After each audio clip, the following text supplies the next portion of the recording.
लैव्य व्यवस्था अध्याय 11 शुद्ध और अशुद्ध पशु।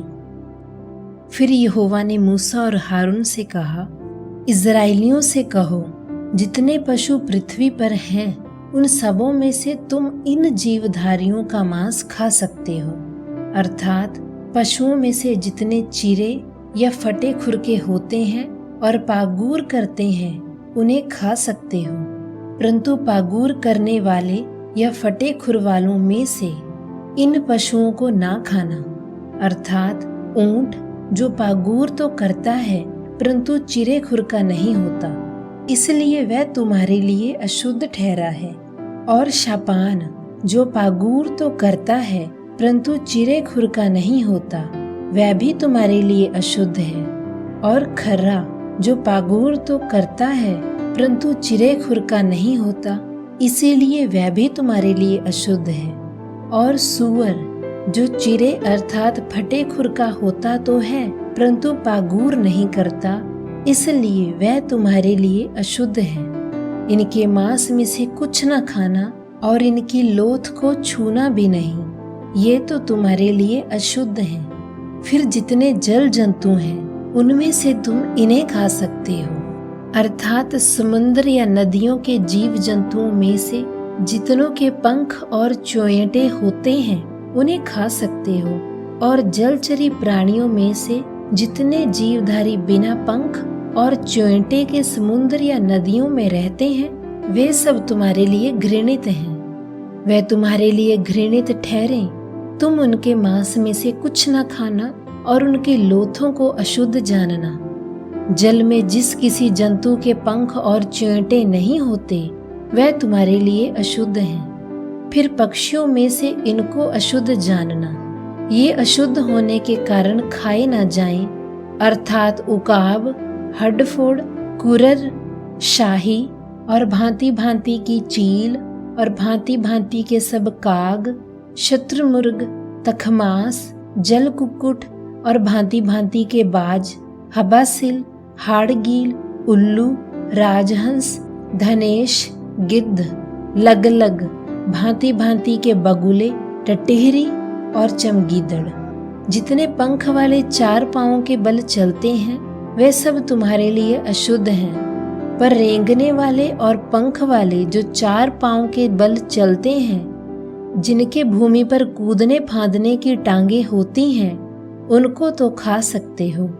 वह ये हैं, अर्थात भांति भांति की टिड्डी, भांति भांति के फनगे, भांति भांति के झिंगूर और भांति भांति के टिड्डे। परंतु और सब रेंगने वाले पंख वाले कीड़े जो 4 पांव वाले होते हैं वह तुम्हारे लिए अशुद्ध हैं, और इनके कारण तुम अशुद्ध ठहरोगे।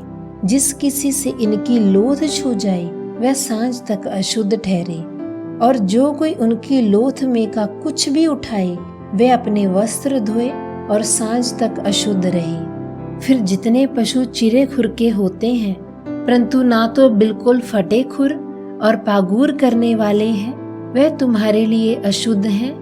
जो कोई उन्हें छुए वह अशुद्ध ठहरेगा। और 4 पांव के बल चलने वालों में से जितने पंजों के बल चलते हैं वह सब तुम्हारे लिए अशुद्ध हैं। जो कोई उनकी लोथ छुए वह सांझ तक अशुद्ध रहे, और जो कोई उनकी लोथ उठाए वह अपने वस्त्र धोए और सांझ तक अशुद्ध रहे, क्योंकि वे तुम्हारे लिए अशुद्ध हैं। और जो पृथ्वी पर रेंगते हैं उनमें से ये रेंगने वाले तुम्हारे लिए अशुद्ध हैं, अर्थात नेवला, चूहा, भांति भांति के गोह और छिपकली, मगर, टिकटिक, सांडा और गिरगिटान।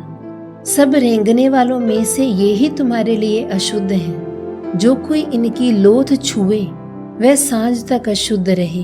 और इनमें से किसी की लोथ जिस किसी वस्तु पर पड़ जाए वह भी अशुद्ध ठहरे, चाहे वह काठ का कोई पात्र हो, चाहे वस्त्र, चाहे खाल, चाहे बोरा, चाहे किसी काम का कैसा ही पात्र आदि क्यों ना हो, वह जल में डाला जाए और सांझ तक अशुद्ध रहे, तब शुद्ध समझा जाए। और यदि मिट्टी का कोई पात्र हो जिसमें इन जंतुओं में से कोई पड़े तो उस पात्र में जो कुछ हो वह अशुद्ध ठहरे, और पात्र को तुम तोड़ डालना। उसमें जो खाने के योग्य भोजन हो, जिसमें पानी का छुआव हो, वह सब अशुद्ध ठहरे। फिर यदि ऐसे पात्र में पीने के लिए कुछ हो तो वह भी अशुद्ध ठहरे। और यदि इनकी लोथ में का कुछ तंदूर या चूल्हे पर पड़े तो वह भी अशुद्ध ठहरे और तोड़ डाला जाए, क्योंकि वह अशुद्ध हो जाएगा, वह तुम्हारे लिए भी अशुद्ध ठहरे। परंतु सोता या तालाब जिसमें जल इकट्ठा हो वह तो शुद्ध रहे, परंतु जो कोई इनकी लोथ को छुए वह अशुद्ध ठहरे। और यदि इनकी लोथ में का कुछ किसी प्रकार के बीज पर जो बोने के लिए हो पड़े तो वह बीज शुद्ध रहे। पर यदि बीज पर जल डाला गया हो और पीछे लोथ में का कुछ उस पर पड़ जाए तो वह तुम्हारे लिए अशुद्ध ठहरे। फिर जिन पशुओं के खाने की आज्ञा तुमको दी गई है, यदि उनमें से कोई पशु मरे तो जो कोई उसकी लोथ छुए वह सांझ तक अशुद्ध रहे। और उसकी लोथ में से जो कोई कुछ खाए वह अपने वस्त्र धोए और सांझ तक अशुद्ध रहे। और जो कोई उसकी लोथ उठाए वह भी अपने वस्त्र धोए और सांझ तक अशुद्ध रहे।